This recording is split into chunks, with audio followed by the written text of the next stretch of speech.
Morning student, welcome back. अब हमने अपना जो चैप्टर नंबर 2 है हिंदी का वो ऐसे कंप्लीट कर लिया है। मैंने जो पीडीएफ भेजा था आपने वो वर्कबुक में लिख लिया होगा। तो ऐसे हो गए हैं, बट जो हमें व्याकरण का पार्ट कि ग्रामर पार्ट जो है वो आज हम करेंगे। अब जो चैप्टर नंबर 2 है उसमें लास्ट में कुछ ग्रामर पार्ट दिए हुए हैं, तो पहले आज उसको देखते हैं। क्या है उस टॉपिक का नाम? तो उसका नाम है कहावतें। अब कहावतें यानी कि क्या? तो एक सेंटेंस में कोई डीप बात कह देना, कोई गहरी बात कह देना, कुछ ऐसी बात जो हमें मतलब पुरानी कुछ हो लेकिन कुछ ज्ञान दे दे, कोई सबक दे दे, ऐसी बात सिखाना होता है। चलो डीपली देखते हैं उसका मतलब क्या होता है। कहावत आम बोलचाल में इस्तेमाल होने वाले उस वाक्यांश को कहते हैं जिसका संबंध किसी न किसी पौराणिक कहानी से जुड़ा हुआ होता है। वाक्यांश यानी कि सेंटेंस को आम बोलचाल मतलब रूटीन जो हम बोलते हैं नॉर्मली में इस्तेमाल होने वाले मतलब बातें जो हम करते हैं उसमें जो वाक्यांश जो सेंटेंस हम यूज करते हैं और जिसका रिलेशन संबंध किसी पौराणिक कहानी से जुड़ा हो यानी कि पहले की बात से जुड़ी हुई कोई बात हो उसे कहते हैं। कहीं कहीं इसे मुहावरा अथवा लोकोक्ति के रूप में भी जानते हैं। यानी कि कहीं कहीं इसको मुहावरे, चलो मुहावरे सब करते हैं, तो लोकोक्ति यानी कि लोगों के द्वारा बोली हुई उक्तियां, सेंटेंस इसके नाम से भी जाना जाता है।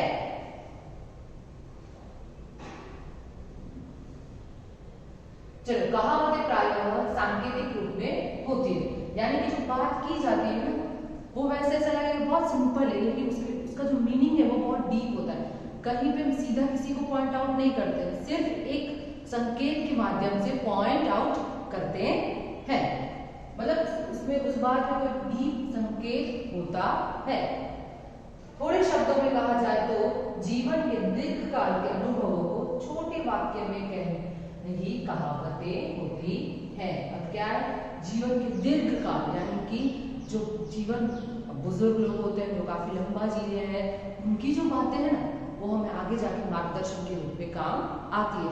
तो वैसी दीर्घकालीन यानी कि लंबे काल से चली आ रही अनुभव यानी कि लाइफ है, बहुत सारे एक्सपीरियंस हमें होते हैं, तो उसके आधार पर छोटे वाक्य के द्वारा जो कहा जाता है उसे कहावतें कहते हैं। यानी कि पूरी लाइफ के जो अनुभव है उससे बने हुए कुछ ऐसे छोटे सेंटेंस जो हमें कहीं आगे सीखने में काम आए और हमारे अनुभव द्वारा किसी और को भी सीखने में काम आए, वैसे वाक्यांश को क्या कहते हैं? कहावतें कहते हैं। यस, तो चलो कहावतें अब आगे देखते हैं।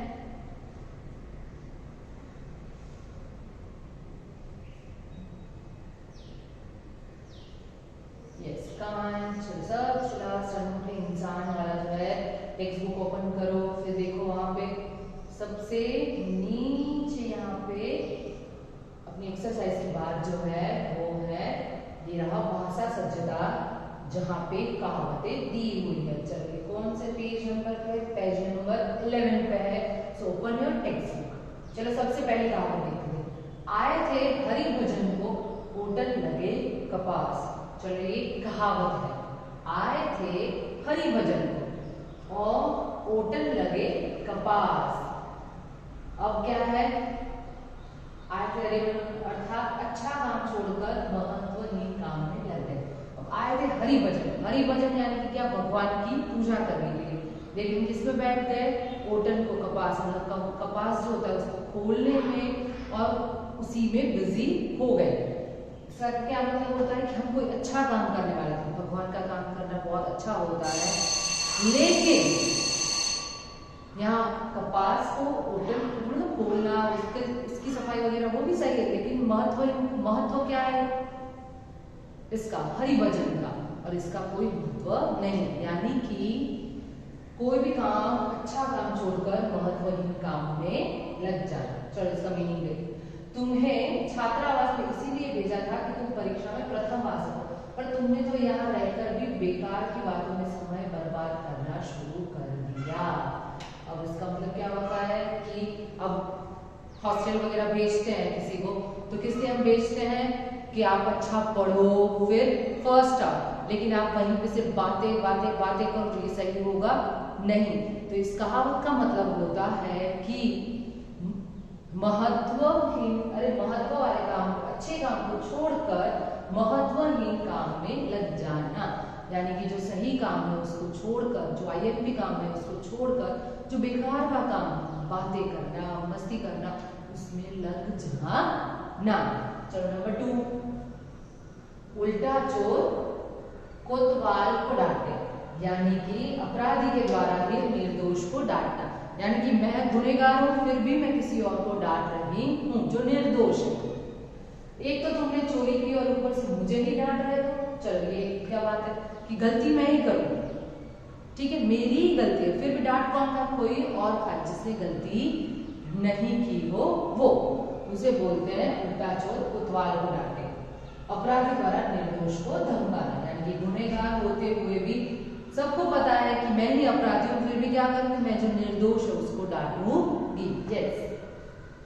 नंबर 3, ऊंची दुकान फीका पकवान, यानी कि प्रसिद्धि के अनुरूप नहीं होना, यानी कि जो बड़ा नाम है, नाम बहुत बड़ा है लेकिन उनके काम सही नहीं है।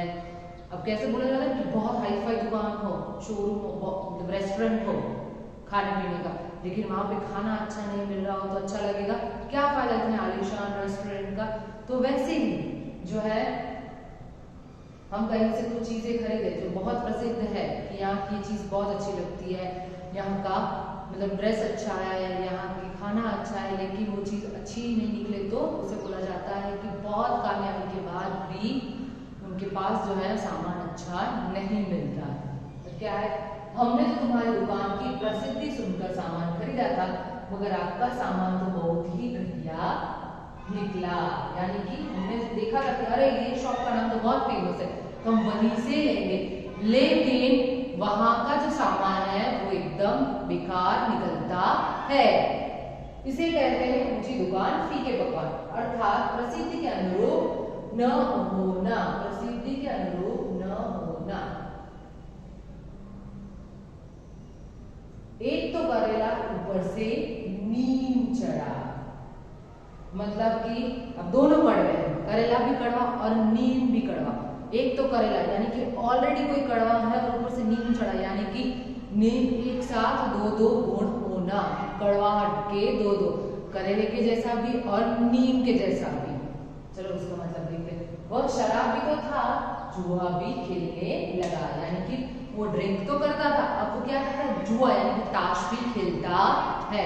अब दो अवगुण एक साथ हो गए ना, यानी कि किसी इंसान में दो अवगुण एक साथ होना, एक तो कड़वा ऊपर से नीम चढ़ा, यह तो वही बात हुई, एक तो करेला ऊपर से नीम चढ़ा, अर्थात एक दोष के साथ साथ दूसरा दोष भी लग जाना, यानी कि एक आदत थी उसके साथ साथ दूसरी भी वैसी ही गंदी आदत लग जाना। अब एक सड़ी मछली सारे तालाब को गंदा करती है, यानी कि एक ही बुराई के कारण जो है सबकी बदनामी होती है। चलो कोई ग्रुप हो उसमें एक नॉटी हो तो हम क्या बोलते हैं, इसका पूरा ग्रुप ही वैसा है, इसके सारे फ्रेंड्स वैसे ही है। फिर बहुत सारे आते हैं एप्पल, अगर उसमें से एक सड़ा हुआ तो अपने से दूर से देख के बोलेंगे सारे एप्पल क्या है, सड़े हुए हैं, और वो बाकी सबको भी धीरे धीरे सड़ा देता है। चलो जब से धनराज हमारी कक्षा में आया है उसने कई बार चोरी की है, उसकी देखा देखी कई और लड़के भी इस लत में पड़ गए। अब क्या है कि धनराज नाम का लड़का है, अब वो 6th में किसी क्लास में आया होगा, उसने क्या किया, धीरे धीरे चोरी करना शुरू कर दिया। उसको देख के बाकी सारे लड़के भी, बहुत सारे लड़के थे, उनका मन हो गया कि ये करना इजी है, हम भी करते हैं। तो उसके बाद क्या हुआ, पूरा क्लास जो है उसने क्या कर दिया, खराब कर दिया। तो उससे कहा जाता है कि एक सड़ी मछली सारे तालाब को गंदा करती है, अर्थात अब ऐसा नहीं कि तालाब के अंदर एक मछली पूरा तालाब नहीं, बट ये कहा होता है कि एक की बुराई के कारण सबकी बदनामी होना, यानी कि पूरे क्लास में एक बदनाम लड़का है या एक शैतान लड़का है तो उसके कारण क्या होता है, पूरा क्लास बदनाम होता है। कोई एक नॉटी है, कोई चोरी करता है, कोई गाली बोलता है, तो क्या उसको देख देख के बाकी सब बच्चे भी वही करते हैं, जिसके कारण क्या होता है धीरे धीरे पूरी क्लास वैसी हो जाती है और वैसे ही बदनाम फेमस हो जाती है। चलो, कंगाली में आटा गीला। कंगाली यानी कि बेरोजगारी, पैसे नहीं है, आटा गीला यानी कि जो आटा कहा जाता है बहुत सारा आटा वो और वो गीला हो जाता है, उसका कनेक्शन क्या है? उसका कनेक्शन है मुसीबत जब हो और उस टाइम पे और मुसीबत एक साथ आ जाना, उसका देखिए कंगाली यानी कि बेरोजगारी, आटा गीला यानी कि जो आटा सानते हैं और ढेर सारा उसके अंदर एक साथ ही पानी डाल दो ऐसा मन के 10 किलो के साथ, तो क्या हो जाएगा? गिर जाएगा, तो क्या होगा? पूरा आटा वेस्ट हो जाएगा।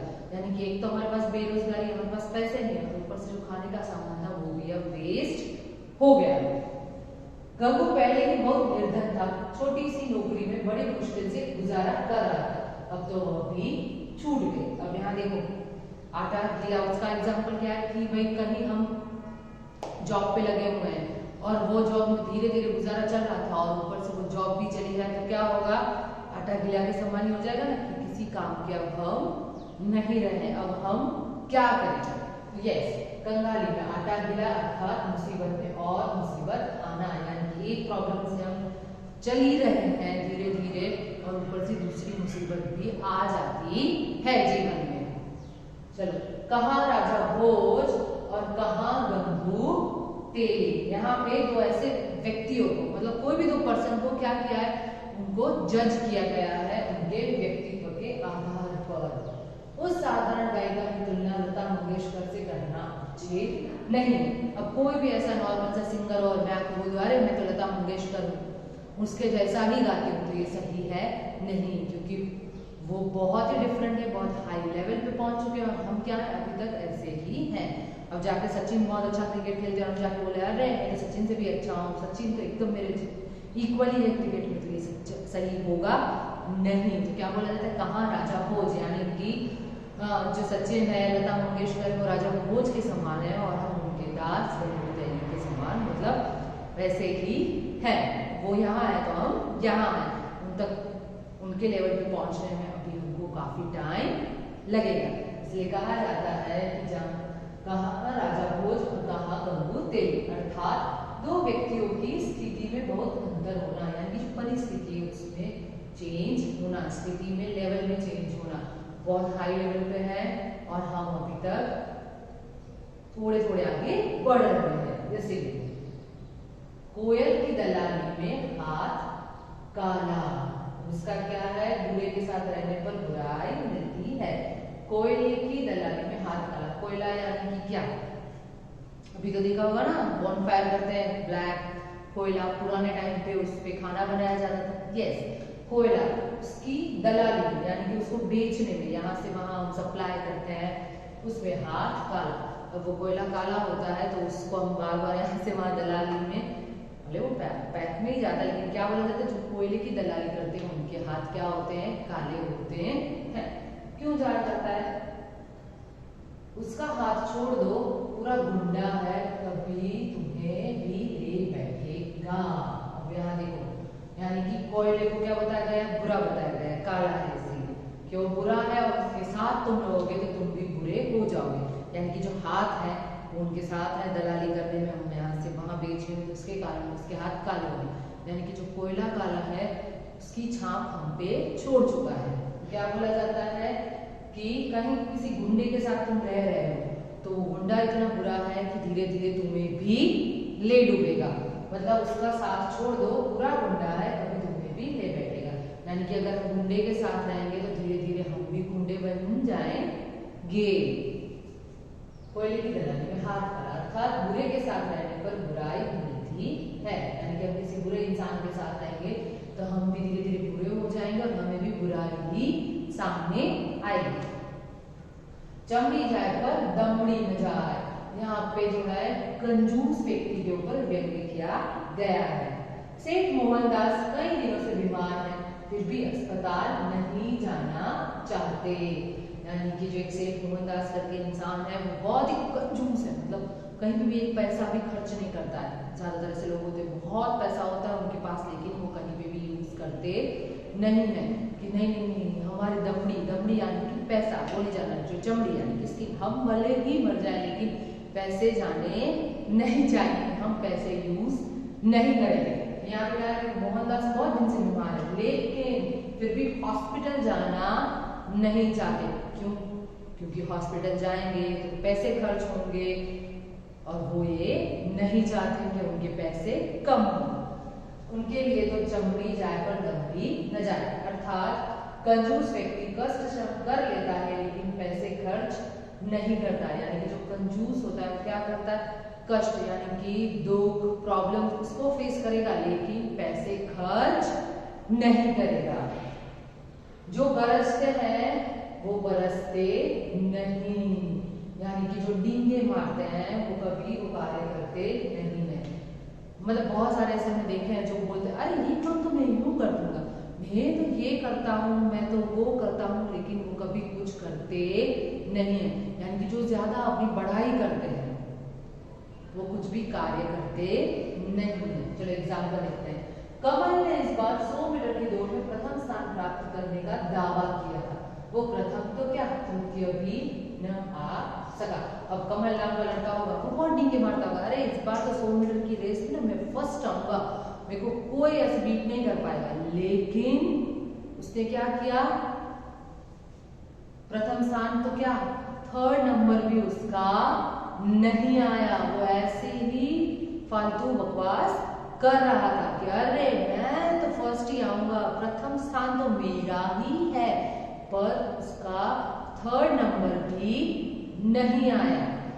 तो इसे कहते हैं जो बरसते हैं वो बरसते नहीं है, अर्थात जो डींगे मारते हैं वे काम नहीं करते। यानी कि जो बहुत ज्यादा बोलते हैं कि अरे मैं ये काम कर दूंगा, मैं वो काम कर दूंगा, वो लोग कुछ काम करते नहीं है। चलो थर्ड नंबर नाम लास्ट, नाम बड़े और दर्शन छोटे से लास्ट, यानी कि प्रसिद्धि अधिक किंतु तत्व कुछ भी नहीं। चलो उसके जैसा ही है ऊंची दुकान फीके भगवान। चलो तुम्हारे विद्यालय की बहुत प्रशंसा सुन रखी थी पर आकर देखा तो पढ़ाई का स्तर कुछ भी नहीं। यानी कि क्या बोलते हैं तुम्हारे विद्यालय की, यानी कि आपके स्कूल की बढ़ाई, यानी कि नाम बहुत सुना था कि अरे ये स्कूल तो ऐसी है, वो स्कूल तो वैसी है, लेकिन यहाँ आके देखा तो यहाँ पे जो एजुकेशन लेवल है उसका स्तर यानी कि लेवल कुछ भी नहीं है। अब बहुत सारी जगह ऐसे होती है जहाँ पे फीस ज्यादा ली जाती है, बहुत फैसिलिटीज ऐसे होती है, लेकिन वहाँ पे पढ़ाई कुछ भी नहीं होती है। वैसा ही हुआ नाम बड़े और दर्शन छोटे, यानी कि प्रसिद्धि अधिक किंतु तत्व कुछ भी नहीं है। कोई बहुत कामयाब हो जाता है लेकिन उसको कोई क्वालिटी नहीं होती है, वो किसी की हेल्प करना वो सब कुछ नहीं आता है। तो क्या बोलते हैं कामयाबी तो तुम्हारे पास बहुत है लेकिन तुम में कोई अच्छा गुण नहीं है। बोया पेड़ बबूल का आम कहाँ से पाए, यानी कि अगर मैं बबूल का पेड़ बोऊंगी तो उसमें आम आएंगे नहीं ना, यानी कि अगर मैं लगा रही हूँ तो उसमें क्या मैंगो आएगा? नहीं आएगा। जिस मैंगो मुझे चाहिए तो मुझे क्या करना पड़ेगा? मैंगो का ही पेड़ लगाना पड़ेगा। बनाना का पेड़ में लगाऊं उसमें भी मैं बोलूँ एप्पल आए तो पॉसिबल है? नहीं। जैसा तुम बोओगे यानी कि जिसका बीज तुम बोओगे आपको फल वैसे ही मिलेंगे। यानी कि सारे साल तो तुमने पढ़ाई की नहीं, अब उत्तीर्ण होने के सपने देख रहे हो, यह संभव नहीं है। क्योंकि किसी ने कहा है बोया पेड़ बबूल का आम कहाँ से पाए, यानी कि सारे साल तुमने पढ़ाई नहीं की, पूरा साल मस्ती करें, कुछ भी काम नहीं करें और बुक्स कभी देखे भी नहीं खोल के, और हम ये सोचे कि अरे लास्ट एग्जाम में फाइनल उसमें मैं टॉप करूंगा, तो वो संभव नहीं है। तो क्या कहा जाता है? बुरे काम का अच्छा फल नहीं मिलता। यानी कि अगर हम बुरे काम करेंगे तो हमें फल भी बुरा ही मिलेगा, अच्छा नहीं मिलेगा। चलिए यहाँ इतनी कहावतें हैं वो यहाँ पे खत्म होती है। चलो नीचे देख लेते हैं। इन कहावतों को पढ़ने से पता चलता है कि इनमें शाब्दिक अर्थ नहीं बल्कि कुछ विशेष अर्थ ही प्रकट होते हैं। यानी कि जो शब्द दिए गए हैं सेम वही का वही उनका अर्थ नहीं होता, उनका कुछ और ही अलग अर्थ होता है। कहावत का पूर्ण वाक्य वाक्य में स्वतंत्र रूप से प्रयोग किया जाता है, यानी कि वो काव्य है उसका, ये जो है कहावत उसका स्वतंत्र रूप से प्रयोग किया जाता है। कहावत का प्रयोग किसी बात के समर्थन या खंडन के लिए किया जाता है, यानी कि इसका यूज तब किया जाता है जब हम कोई बात से अग्री करते हो या तो उससे अग्री डिसअग्री करते हो तब। चलिए जो कहावत है यहाँ पे खत्म हुई। ये कहावतें आपको आपकी नोटबुक में लिखनी है, ठीक है। चलो पूरा नहीं, बट ये अर्थ है वो सब लिख देना। नाम बड़े दर्शन छोटे, यानी कि प्रसिद्धि अधिक किंतु तत्व कुछ भी नहीं। ये जो अर्थ ये जो है मैं अंडरलाइन कर देती है, ये वाला तुम लिखोगे एज अ मीनिंग उसका, ठीक है। सब जगह पे है अर्थात के बाद यहाँ से लिखते जाओगे, जहां जहां अर्थात के बाद जो लाइनें है वो।